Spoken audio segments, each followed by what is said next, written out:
Dory 1, this is Fire Team Delta. Dad's coming home. Welcome to the Military Veteran Dad Podcast, where it is our mission to bring every dad home. I am your host, Ben Cloy. I'm a United States Marine veteran, husband, and a father.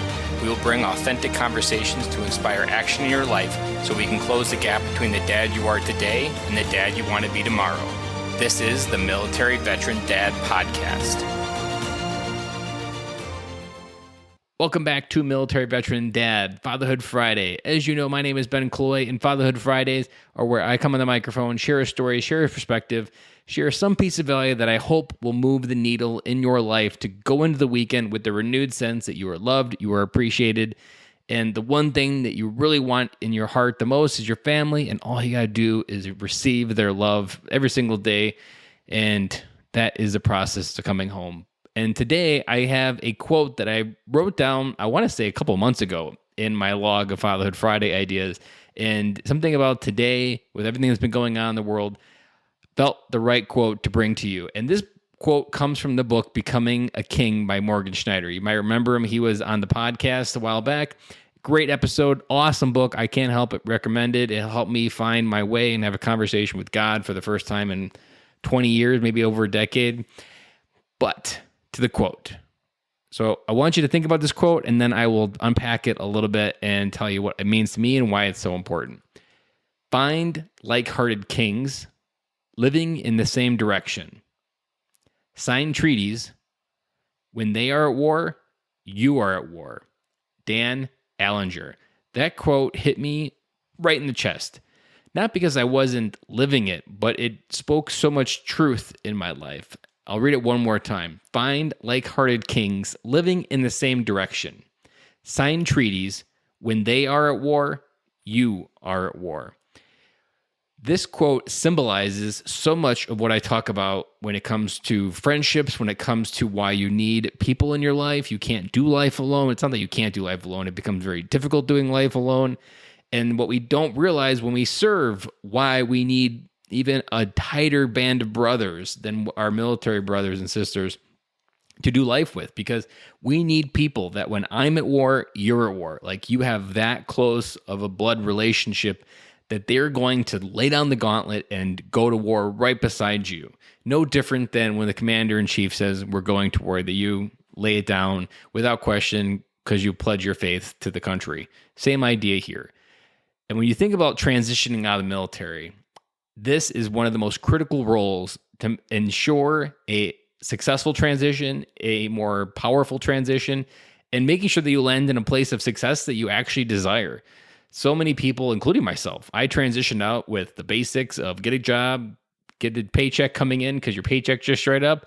That will lead you to where you wanted to go. 10 years later, that did not lead me to where I wanted to go. It just left a broken man that didn't know how to step into his own life. Had I had this, had I had like-hearted kings in my life that I signed treaties with, to do life with, to declare that when I'm struggling, we're all struggling, and when another brother is struggling, I'm struggling. Think of even just the suicide rate within the community if we each had like-hearted kings of people that believe and trust in what we believe and are ready to go to battle with us. I mean, gosh, that's just saying it gets me excited, because that is the core of military transition.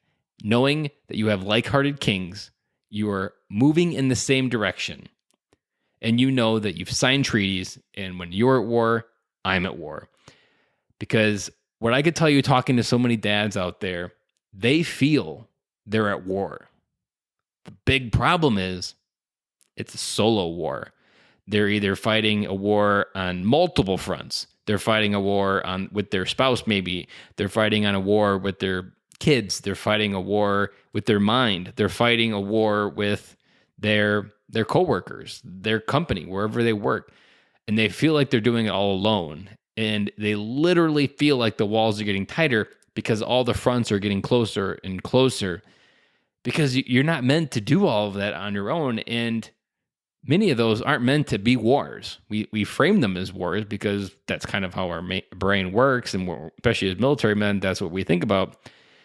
But I want you to fully think and really breathe in this quote. Breathe it into your heart, breathe it into your mind. Think about, who in my life do I even have like-hearted kings, people that are living a life that I desire. Sometimes it may be the person ahead of me that is living the life that I desire, and I want to be like that person, or have a life very similar to that person. Find people like that, sign treaties, so that when you are at war, they are at war. And I'm telling you, I just had another conversation with a podcast interview that'll be coming out here in the month of February, and we spent a lot of time talking about what holds us back from doing this. There is so much garbage inside of our head that tells us why all these ideas won't work, why we can't find like-hearted kings, why we can't sign a treaty, why we can't declare war and have someone beside us helping us through that, so we're not fighting this on our own. There is so much garbage inside your head that tells you that none of that can be possible because you're meant to do it alone. That's how you've always done it. That's how your dad done it. That's how generations have done it. But generations have not done it.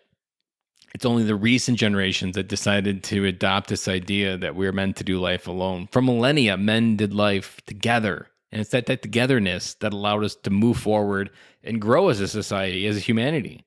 And it's part of what we're missing now, is that men are not finding their tribe, finding their place to grow together.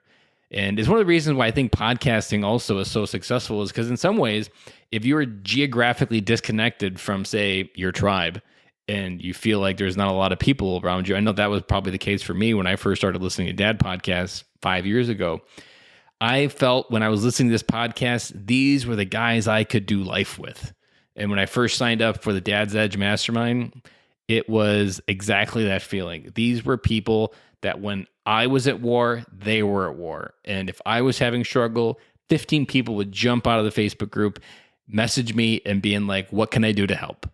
That type of feeling can feel relief. It can feel amazing. And then it can feel very empowering, because even when you do get a chance to meet these men in person, the connection is already there, and you just get to strengthen a brotherhood. I know that was the case for me and Dan Zahner when I was actually reminded about our trip that I did with him in the summer into the woods today. All of that is just like this. And ironically, we listened to Becoming a King when I was on that trip as well. Find like-hearted kings living in the same direction. Sign treaties. When they are at war, you are at war. Let that be your transition mantra, because if you have a team around you, everything becomes possible.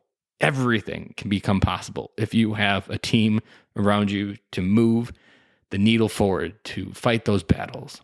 And so, final message: find your tribe. Find people living in the same direction, because dads, we are not meant to do this alone. I can't tell you how many times I talk to a dad who thinks he can do it alone. I always try to open them up to, there's so much power on the other side of hello. And with that, I'll sign off. I will talk to you guys again on Monday. I hope, as always, you have an amazing weekend. I'm actually going for a field trip as a dad. The kids are done with virtual. I'm going to a field trip to record a in-person podcast interview for the Frag Out podcast. Ecstatic about it, because one, I've never recorded an in-person podcast interview with someone else in a studio, and two, it's 2 hours away in northern Wisconsin up in Appleton, and I'm just excited to get away on my own accord, have 2 hours of podcasting time to listen to. I don't get that anymore. It's going to be absolutely amazing. I'll share some stories with you on Monday, hopefully, or if not, next Friday. But guys, have an amazing weekend. Know you are loved, appreciated, and thank you for listening to this episode.